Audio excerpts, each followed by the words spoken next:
Hi everybody, it's Lara from Kharischangeworks. I hope you're well and having a great day. Now, as you guys know, Mark has been doing a series about pain and the coping mechanisms people use to try and deal with their pain and to feel better from the pain they're experiencing. And yesterday's video was about eating disorders such as bulimia and anorexia. And I just wanted to share my story with you guys. I personally did not have anorexia or bulimia, but I had two friends as a teenager who did.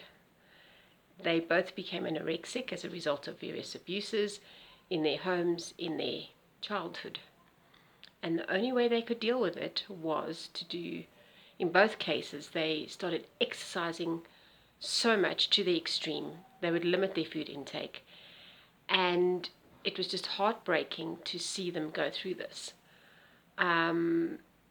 The one friend actually ended up at an institution in South Africa, and we visited her, and I think the best advice I can give you as a friend or family member, should you have someone close to you that is going through this, is to just love them. To come out with why you're doing this and it's not real and you're imagining it and things like that does not help the situation at all. They're already in so much pain, they don't need to feel judged and criticized by someone else. Being anorexic, they're extremely self-critical, they're perfectionists. Nothing is good enough because they're trying to, in their eyes, become the perfect specimen. And that is how they're dealing with the pain, is by just not eating, because, what's the point? And it's not easy to understand. I must admit, as a friend, seeing people going through that, it is very, very hard. But what I did learn is, don't criticize, don't judge, just love them. Tell them that you're there, get them to a professional that can help them. Now, depending on where you're at, that could be a GP, it could be a counselor, it could be a therapist, it could be a person of authority that they respect and will listen to.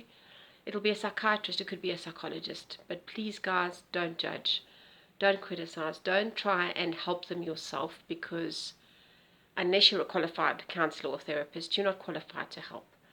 The best thing you can do is to encourage them, get them to speak to somebody in authority, and let them do what they do best. Let these people help them. But the best thing you can do is love them.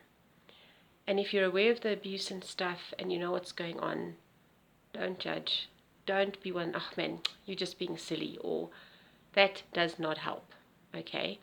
They already know they're not in the best position. But they need to get out of that quicksand of pain, because that's what it is. It's quicksand. They feel like they're not getting out. And that is why they go to the extreme.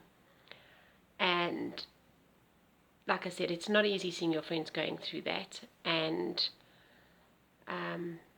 just have a sympathetic ear. Like I said the other day, share the burden. My initial first experience with it was when I was about 19, and a friend of mine came out with it, and I was shocked. I didn't see it coming. I didn't see the signals. This lady in particular was a lot taller than me, so she didn't look like she was anorexic, but she actually was. And I have a very good relationship with my dad, and I actually went to my dad and said to him, what do I do? And at that stage I was part of a youth group, and I approached the youth pastors, and they actually managed to help my friend much better than what I could. I was still a friend. I loved her. I cared for her, visited when I could, encouraged her as much as what I could. And look, we don't have all the answers. We can only tell you the experiences we've had. And she did get better. Unfortunately, anorexia specifically, I'm not too sure about bulimia. I don't know much about bulimia, but anorexia, long-term effects can cause infertility and lady problems and all kinds of things like that. So it's really serious. Ultimately, if it really gets bad, you can die. So if you're thinking that somebody you know is anorexic or whatever, have a chat to them, see if they'll confide in you. If they do, encourage them to go and seek professional help. And sometimes you're going to have to make that judgment call. Do you break their confidence because they're not going to want everybody to know to help them? That you need to decide for yourself. But I had to do that to help my friend. And she was angry at the beginning, but 20 odd years later, she's still around. has major health issues as a result, but we're still friends because she knew I loved her enough to do what I needed to do. So sometimes it's tough love, and you've got to have the courage to do what you need to do to save your friend's life. So that's my experience. All I can say is there is hope. It's not an easy journey. It can be very hard, but a problem shared makes it a bit easier. So if you have any experience with it and you'd like comments, please put it in the comments box. You know what to do. The YouTube admin, like, share, subscribe. Hit the notification bell so you get all our notifications. And we'll see you soon. Bye for now.